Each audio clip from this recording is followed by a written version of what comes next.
Hey everyone, I hope you're having a wonderful week so far. We're here with the latest episode of the Inside Crypto Show, interviews and discussions with regular people just like yourselves.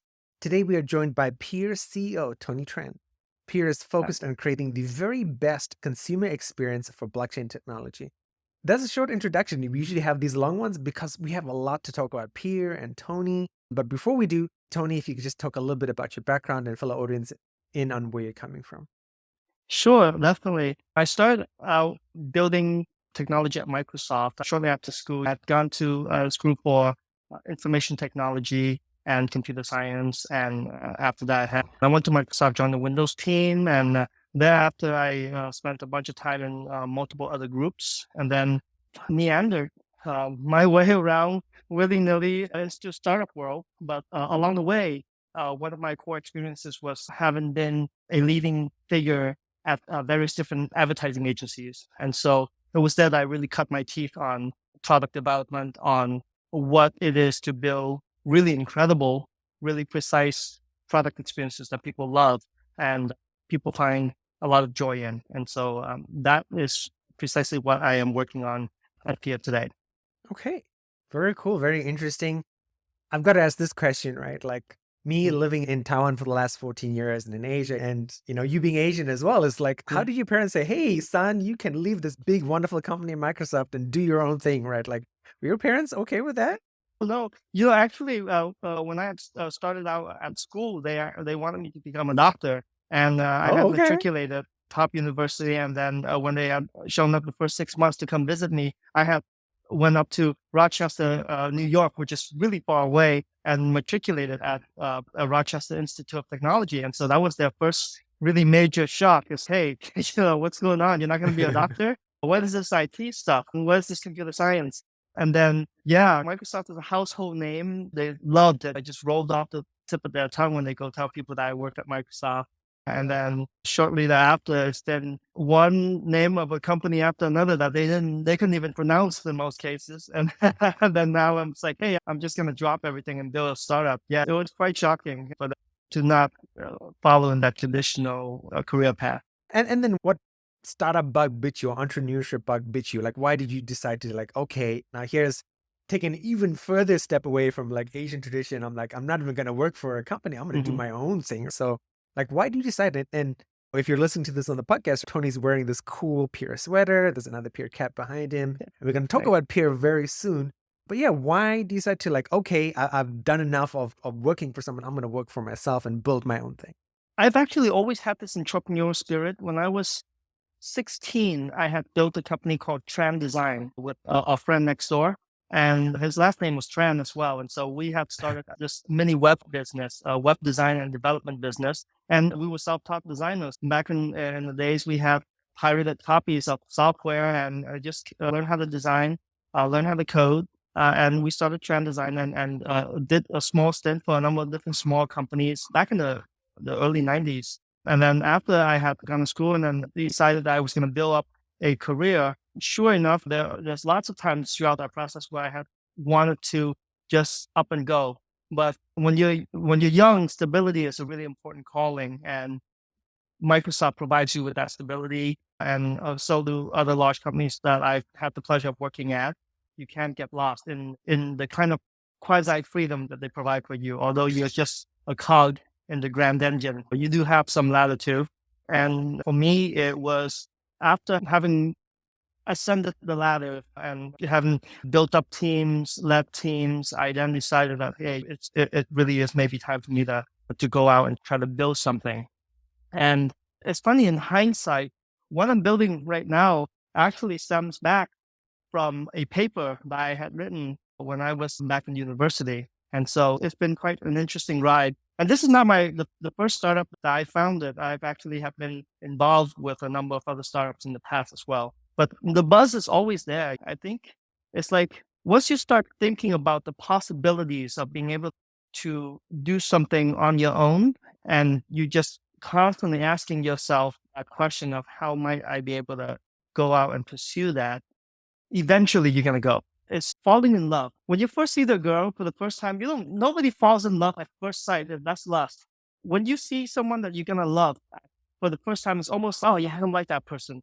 But then you start thinking about that person, and then more and more hooks starts to develop. There's this, knows how she smiles, is how she stands, and then eventually that feeling starts to develop and just envelops you, right? Startup is like the same way. You start thinking about it first, no, that's not for me. And then a couple of months later, you start thinking about it again. And then eventually a love sort of blossom. And then you're like, okay, that's it, this time. It definitely is going to be better on this side. I'm going to try to go for it. And that to me is how the journey has been. Nice. And I've got to say, that's like my first YouTube TikTok short, because that was an awesome analogy there. Love and startups. I don't think I've ever heard anyone say that in 170 episodes. Tony, before we start talking about PR, I want to remind everyone what you say or I say is not financial or legal advice, right? These are our opinions. Please do your own research. You're wearing the sweater, the cap's behind you. I could do an introduction, but I think introductions about PR always best come from the CEO or the founders. Tell our audience, what is PR? What are you trying to build? What's happening? What we are and have been working on for the past 2.5 years is we basically have been trying to figure a way to bring some of the most emergent technology out there, and in particular, AI, AR, and the lack that's in the market, which is that social networking is dead these days. We have been trying to figure a way to bring that together in a coherent and cogent way so that we can give users a really evolved experience stemming from that. Peer is trying to bring together the intersection of technology and culture on 3 emergent technologies. Number 1 is blockchain technology. Number 2 is artificial intelligence. And number 3 is augmented reality. So for the last 2.5 years, we have spent time trying to really look at how can we really unify these different things and provide our end users with a very coherent experience out of that, because it's so fragmented now. Everywhere you look, there's newfangled this and new that, and it's just, oh my God, when at some point things are going to have to come together, somebody's going to have to do some unifying, and it's really unification of things that really create those great nexuses of next technology blooms. That's what Peer is. At the end of the day, when you look at Peer, we're providing you with a social user experience that's entirely in 3D. We've created a geospatial 3D map. What that is basically is in an open world, similar to an RPG, but it's based on the real world. We land you straight inside of this 3D world that's based on your real world. That was the first question, is, well, how do we really tie everything together? We, after having gone through so many different iterations, so many work in progress, we arrived at this one singular realization, which is that we think everything can be launched from a 3D map. And everything that is going to be incredible for the next 10 years. And as spatial computing starts to emerge, you're going to need a 3D map. You can do basically anything. You can launch everything from the internet.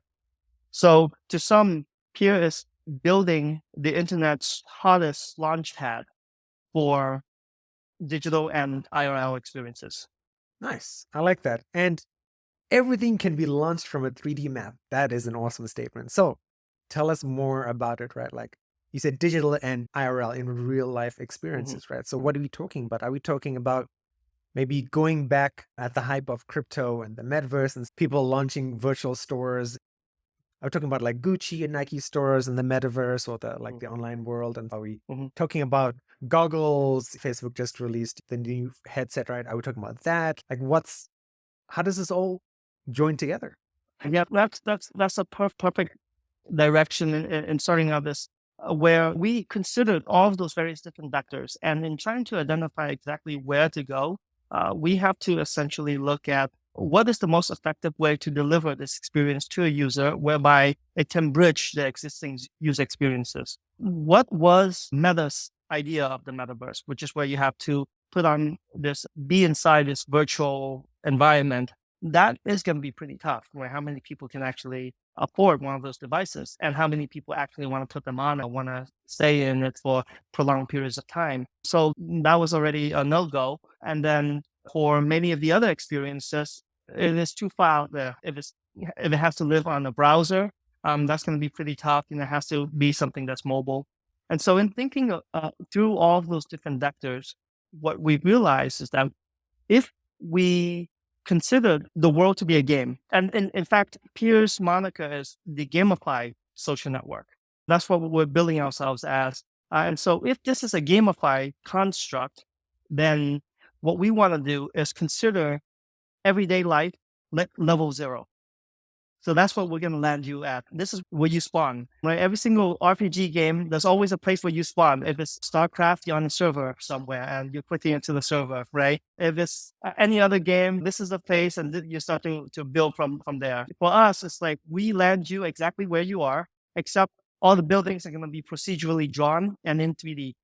And you can find all of your friends also now inside of this world. You're technically still in the real world, but you can now see the digital version of yourself inside a 3D world. And from there is where the magic really happens. You can use it for turn-by-turn directions. You can zoom in and out and tap onto a place that you really frequent, add it as a favorite, and we can make that 3D building glow. And so the result is each person will have their own view of the world. We can do a lot more things than a regular flat map can do. But it starts with putting you inside of this virtual world. But then that's just the beginning of where it gets really fun. Using this virtual world, I can then begin to create different things on top of this virtual world that you would see in science fiction. For example, I can create a projection of something that you may find in Blade Runner, those giant laser projection that's totally impossible in the real world. But hey, this is my 3D world. I can totally make a projection inside of this game engine, right? And by the way, we built this 3D map on top of the game engine. So we can render anything. We can render this 50-foot tall marshmallow man that's made of light. You can't do that in the real physical world, but in this 3D, you can. And that's how we're launching things. So some of the cool things that we can then begin to build from there is that we can begin to let users play games in various different places without ever leaving this base where they launch off of. Wow, there's so many cool ideas. Okay, we've got to talk about the game engine, right? Like, most people would be, not most, some people would be familiar with Unity or Unreal Engine. Are we talking about mainstream engines like this? Is that what we used, or is there something else? We are actually building it on a rendering engine called Diligent Graphics. Our chief architect is actually the founder of Diligent Graphics. And he's basically is providing this engine. It's really awesome. And it is akin to something like a Unity, but a more pared down. But we are writing this from the low levels. A lot of it, I believe, is written with C#. And so the net result is in the future, in eventual time, we're going to end up with basically something like a Unity, but not as a platform for people to build games off of, but as a social platform for people to build games on inside of the social platform. Very cool. Yeah. So that's essentially how we have architected and constructed this to date. And by the way, you can experience everything that I'm saying is not conceptual. You can actually go download it on the App Store today. Just look for Peer and it's on the App Store. It will have an Android version shipping this December. Very nice. Congratulations for the Android version. Yeah. All right. So I'm trying to get, like, if we had to give our listeners and our viewers an analogy, right? Like, in my mind, I'm thinking of Miitopia on the Switch, or maybe Roblox in terms of the gaming aspect and multiple games and functionality, but even that feels limited because this is based on the real world, right? Yes. If you had to give people an analogy, what would be the closest thing you could compare this to? It would be like Ready Player One, but you're not wearing any construct. You are viewing this on a flat screen. I'll give you an example. In Ready Player One, users can go on there as their own avatar, whatever type of avatar they chooses to be. And then they spawn in this place and then they suddenly land in this basically virtual world. They can feel and things like that. That's not where it is here. You're still standing in the real world. You're going to have to do a little bit of channeling and you are seeing your avatar in this geospatial representation of the real world. But you're there nonetheless. You have to make that leap. And then what's interesting is that you can, let's say, for example, let's say if we were to partner with Disney and you can go onto our built-in marketplace, we have a marketplace, and you buy one of a million perfectly unique snowflakes. And the moment you load that as your avatar, the entire world will freeze over, and now you're in a frozen world. And now you play whatever Sweet. game that's there, right? So now you're in that world. So we could create a game on the existing world that you're in, where you go to a playground area and suddenly you can load up a game and it's played there.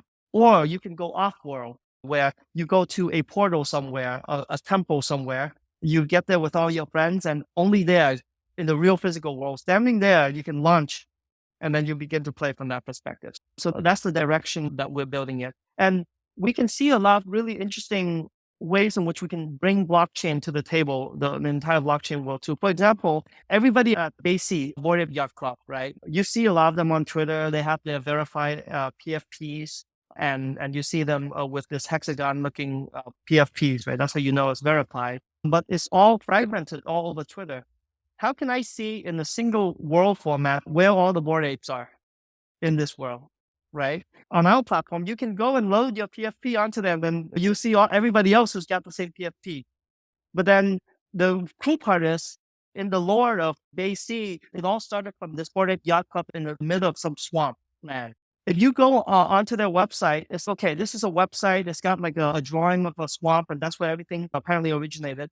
But here on this world, I can actually, let's say, place this in the middle of Nigeria or something. Oh, that's exactly where it is. Now I can zoom the map, go to that exact place. I see a little 3D model of that swamp. I tap into it, and it launches me into something else, right? So now this construct that we've developed, this platform, we can launch anything from it. We can launch you into a website, into a web experience, into an AR experience, whatever it might be.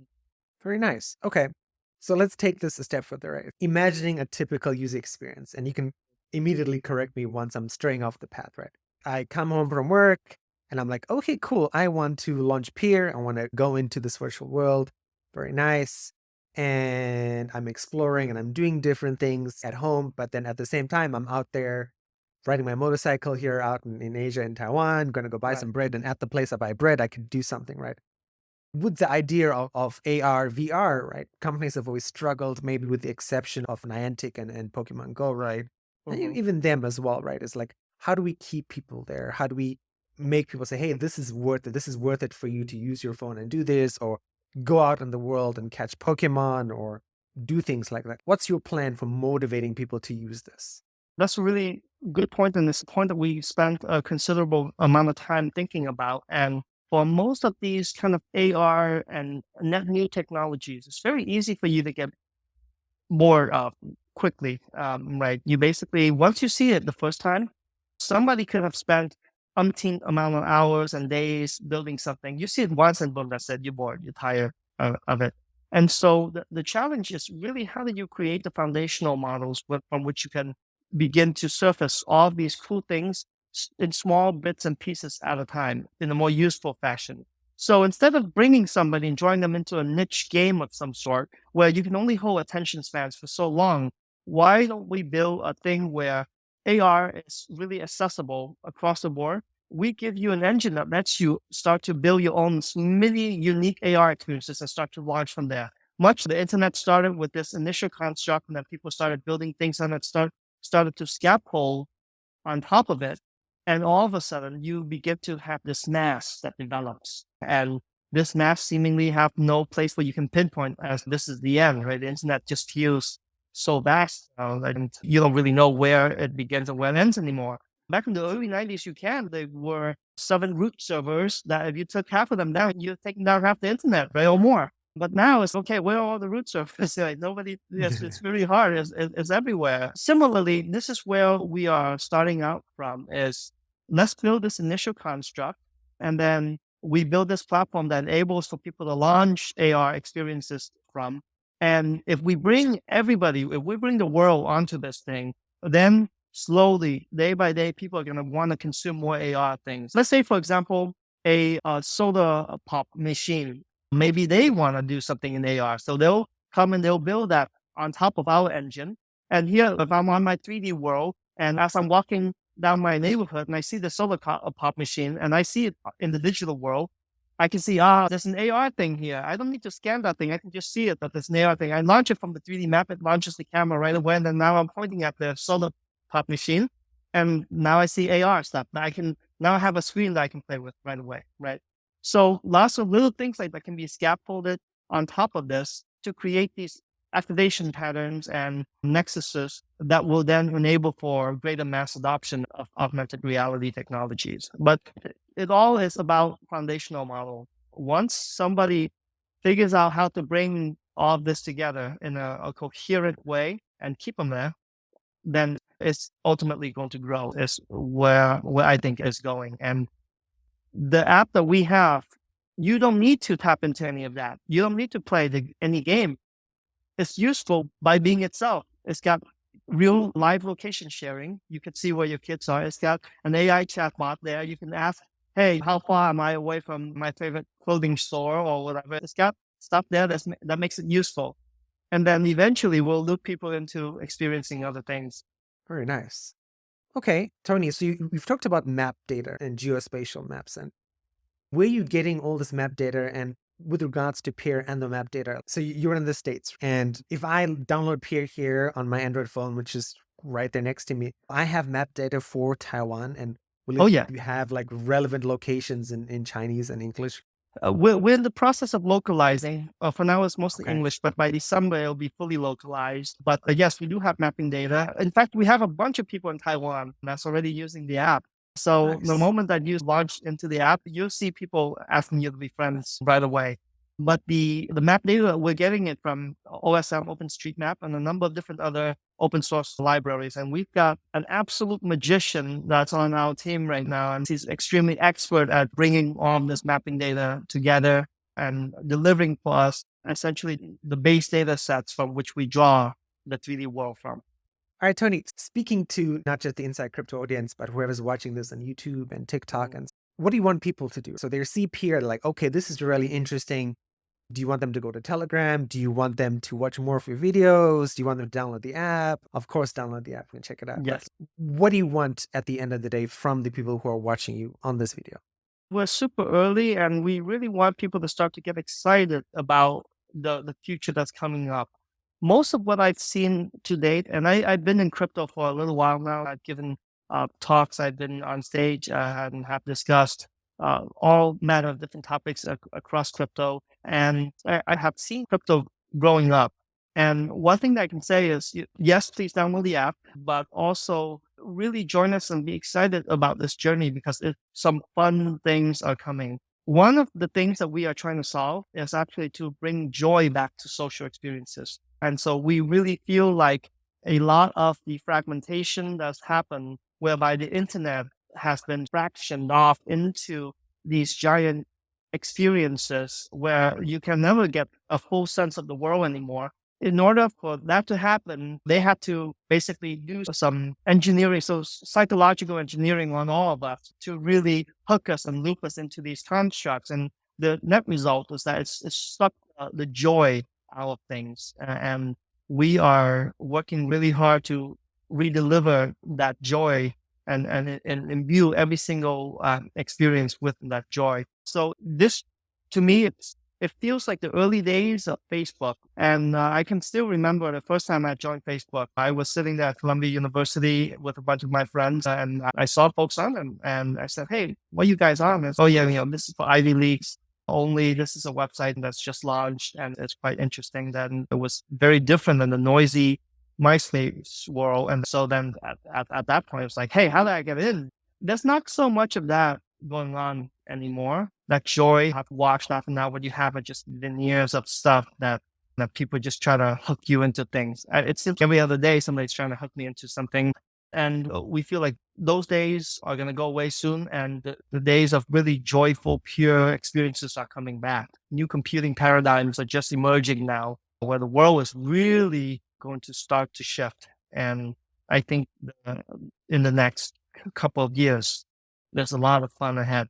The mistakes have been made. I hope a lot of mistakes have already been made by the market and the industry at large because I don't think some of the things can be topped. But as things start to settle down, it's akin to the early 90s again, where, after all the pets.com and whatnot have disappeared from the world, now you're going to start to see real good stuff up ahead. That's I would go take a look at Peer and maybe try to see what we're working on. I know our websites are not really up to date. We're launching our website soon with more information, but we've been building quietly and quietly crushing things, crushing it. And I think great things are coming up pretty soon. Okay. And good thing you mentioned about the website, because that's one of the questions I did want to ask. I looked on there, I'm like, okay, not a huge amount of information, but you're not the only founder I've spoken to this year who's had a slightly out of date website, but that's totally fine as well. Tony, so what's the overall goal here? What's your big ambition? Because you made a really good point about social media. A lot of the big tech journalists in the States that I follow, I used to live in the States 20 years ago. They were like, social media is dying. Look at the innovation in Facebook or Instagram, and look Snapchat, look at Clubhouse, look at Real Me, which was a star for a few months and then disappeared, or it's not what it used to be, right? Are you aiming to be the next Facebook or the next Instagram? Is that the eventual goal? That would be nice. That has a ring to it. Yeah, we think fundamentally social networking is dead today, and it's gotten too noisy, too basically polarized in all sorts of different ways. People are being torn out of their psyches into all different crazy directions, and I can't imagine what it's doing to the kids. My own children, I don't let them consume that much of social networking, and so what we think are three sort of issues that is helping to guide us to the experience that we're building. The first is that there's nothing new in social networking. It's the same feed, it's the same algorithmic tricks that sort of loops you in. So it hasn't changed. It's gotten pretty old. Facebook is 19 years old. It's like that mall that you've been going to for 25 years. You don't want to go there anymore. And everybody they're all different. It's not the same. So it's all, and then it's joyless. It's mind-numbing joylessness. And we just want people to feel again. And so when you download Peer, some of the things that you experience are whimsical, are enlightening, and uplifting. And we try in every single way to bring back some senses back into the app. So there's lots of haptics. When you send emojis to people, they big bold emojis that pops out, and it creates really awesome haptics response from your phone. You see this environment that we have developed for you. And it actually does true celestial shading. So if it's nighttime in your area or daytime in my area, you actually see it when you rotate the globe and zoom out. Very You're cool. actually seeing that one side is night, one side dark. And when you go there, the dark side, the cities will be lit at night, and the morning will be lit. If you look at the shadows on the buildings, we have dynamic shadows. So in the afternoon, the shadows actually grow. So little things like that really makes you feel like, hey, maybe I should go out. Maybe the world it's not going to last that long. Maybe I should really start to get away from the speed. The speed is not the real world. The real world is out there. So if I can put the world, a digital world, in your hand, imbue it with all sorts of magic, just maybe it can bring you back out there to experience more. And then you come back into the app and look for more things to experience. So then there's that virtuous cycle of you being in a digital experience and then being out of it.